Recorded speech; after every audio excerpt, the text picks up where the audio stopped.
తమిళనాడు రాజకీయాలు ఓ పట్టాన ఎవ్వరికి అంత సులువుగా అంతు చిక్కవు. ముఖ్యంగా తమిళ పార్టీలో ఎప్పుడు ఎలాంటి పరిణామాలు సంభవిస్తాయో ముందుగా ఊహించడం కష్టమే. జయలలిత మరణానంతరం అన్నాడీఎంకే పార్టీలో చోటు చేసుకుంటున్న పరిణామాలు, ఆ పార్టీ ప్రధాన కార్యదర్శి ఎడప్పాడి పళనిస్వామి దూకుడు స్వభావం వల్ల ఆ పార్టీపై ఎలాంటి ప్రభావం చూపుతుందనే దానిపై తమిళనాడులో మరొకసారి పెద్ద ఎత్తున చర్చ జరుగుతోంది.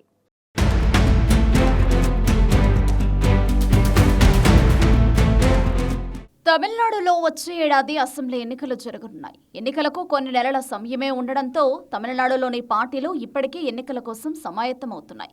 దీంతో తమిళనాడులో ఎన్నికల కోలాహలం మొదలైంది. తమిళనాడులోని అన్నాడీఎంకే పార్టీ గురించి ఇప్పుడు మరో ఆసక్తికర చర్చ మొదలైంది. అందుకు కారణం ఏంటంటే అన్నాడీఎంకే పార్టీ ప్రధాన కార్యదర్శి ఎడప్పాడి పళనిస్వామి మొదటి నుంచి దూకుడు రాజకీయాలకు కేరాఫ్గా నిలుస్తున్నారు.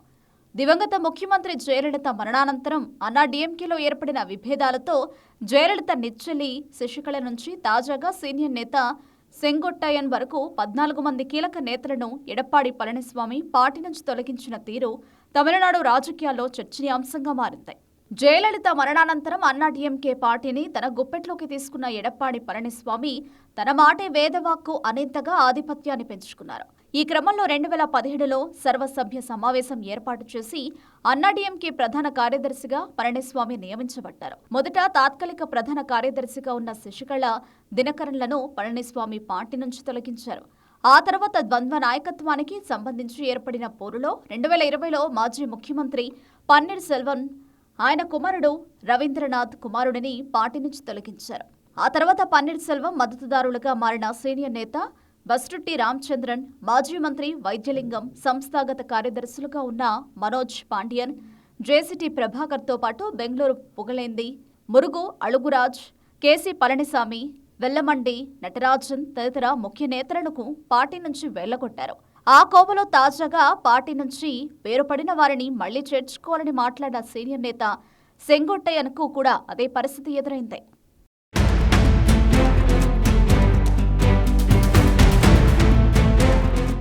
అన్నాడీఎంకే పార్టీ ప్రధాన కార్యదర్శి ఎడప్పాడి పళనిస్వామి మొదటి నుంచి దూకుడుగానే వ్యవహరిస్తున్నారు. ముఖ్యంగా పార్టీ ప్రధాన కార్యదర్శి అయినప్పటి నుంచి మరింత దూకుడుగా వ్యవహరిస్తుండటంతో పాటు పలువురిపై వేటు వేశారు. జయలలిత కూడా తనకు గాని పార్టీకి గాని విరుద్ధంగా వ్యవహరించిన ఎవరినైనా సరే నిర్దాక్షిణ్యంగా పదవుల నుంచో లేక పార్టీ నుంచో తొలగించేవారు. ప్రస్తుతం ఎడప్పాడి పళనిస్వామి కూడా జయలలిత మాదిరిగానే వ్యవహరిస్తున్నారు.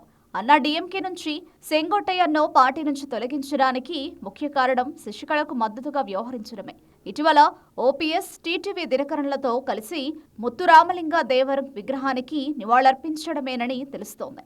దీనిపై అన్నాడీఎంకే కార్యకర్తల్లో కూడా అసంతృప్తి ఉందనేది తెలుసుకునే ఈపీఎస్ ధైర్యంగా సెంగొట్టయ్యన్ను పార్టీ నుంచి తొలగించారని ఊహాగానాలు వినిపించాయి.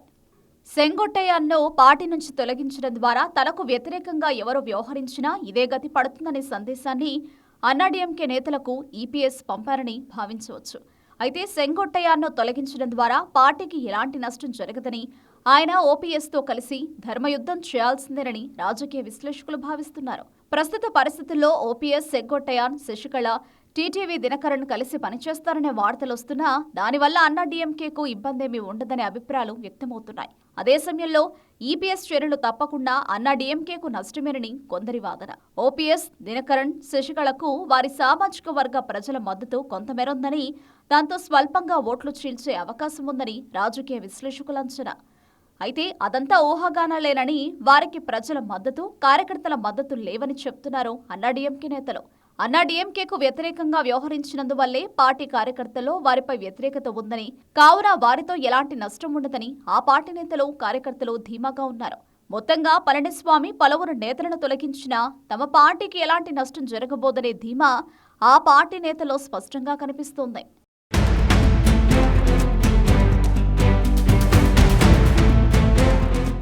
జయలలిత మరణానంతరం అన్నాడీఎంకే పార్టీని తన గుప్పెట్లోకి తీసుకున్న ఎడప్పాడి పళనిస్వామి తనకు వ్యతిరేకంగా పనిచేసినా తన మాట వినకున్నా వేటు తప్పదని ఇప్పటికే పలువురు నేతలను బహిష్కరించడం ద్వారా రుజువు చేశారు.